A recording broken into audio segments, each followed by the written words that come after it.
27 फरवरी 2005 हरियाणा विधानसभा चुनाव में 9 साल बाद राज्य में कांग्रेस की वापसी हुई। मुख्यमंत्री पद की रेस में 4 बड़े दावेदार थे। चौधरी भजनलाल, भूपेंद्र सिंह हुड्डा, रणदीप सुरजेवाला और वीरेंद्र सिंह। वरिष्ठ पत्रकार सतीश त्यागी अपनी किताब पॉलिटिक्स ऑफ चौधर में लिखते हैं, 1 मार्च 2005 को नए सीएम के नाम पर रायशुमारी के लिए दिल्ली से 3 ऑब्जर्वर हरियाणा पहुंचे। मुख्यमंत्री आवास में बैठक बुलाई गई। बैठक के बाद ऑब्जर्वर्स ने कहा कि कांग्रेस अध्यक्ष सोनिया गांधी मुख्यमंत्री के नाम पर अंतिम फैसला लेंगी। 4 मार्च को शाम 4 बजे दिल्ली के पार्लियामेंट एनेक्सी में कांग्रेस विधायक दल की बैठक बुलाई गई। करीब 90 मिनट चली बैठक के बाद जनार्दन द्विवेदी ने मीडिया को बताया कि 5 मार्च को शाम 5:30 बजे चंडीगढ़ में भूपेंद्र सिंह हुड्डा राज्य के मुख्यमंत्री के रूप में शपथ लेंगे। हुड्डा परिवार को राजनीति में पहचान भूपेंद्र सिंह हुड्डा के पिता रणवीर सिंह हुड्डा ने दिलाई, जो 3 बार सांसद और हरियाणा सरकार में मंत्री रहे।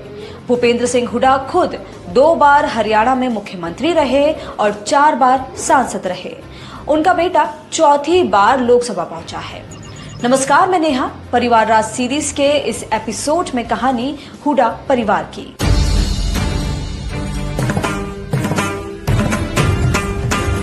छब्बीस नवंबर 1914 को जन्मे रणवीर सिंह के पिता चौधरी मातूराम राजनीति में सक्रिय थे। वो रोहतक में कांग्रेस के संस्थापक सदस्यों में से एक थे।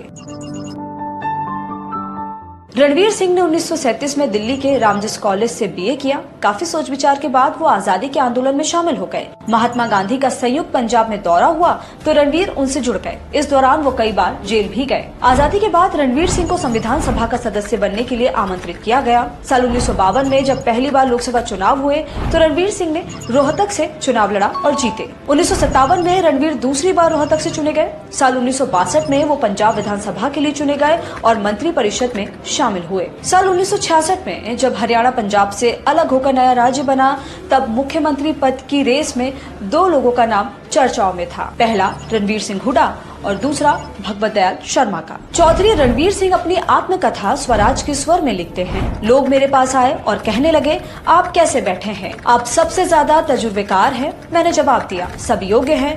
मैंने आज तक सत्ता के लिए भागदौड़ नहीं की, अब क्यों करूं? ये सुनकर लोगों को मायूसी हुई। लेकिन हरियाणा के गृह मंत्री गुलजारी लाल नंदा के कहने पर इंदिरा गांधी ने भगवत दयाल शर्मा को हरियाणा का मुख्यमंत्री बनाने का फैसला लिया और रणवीर सिंह हुड्डा हरियाणा के कैबिनेट मंत्री बनकर ही रह गए। 1972 में रणवीर ने अपने बड़े बेटे प्रताप सिंह हुड्डा को राजनीति के मैदान में उतारा, लेकिन वो पहला चुनाव हार गए। इसके बाद वो कुछ समय तक राजनीति में एक्टिव रहे, लेकिन कोई चुनाव नहीं लड़ा और राजनीति को अलविदा कह दिया। छोटे बेटे भूपेंद्र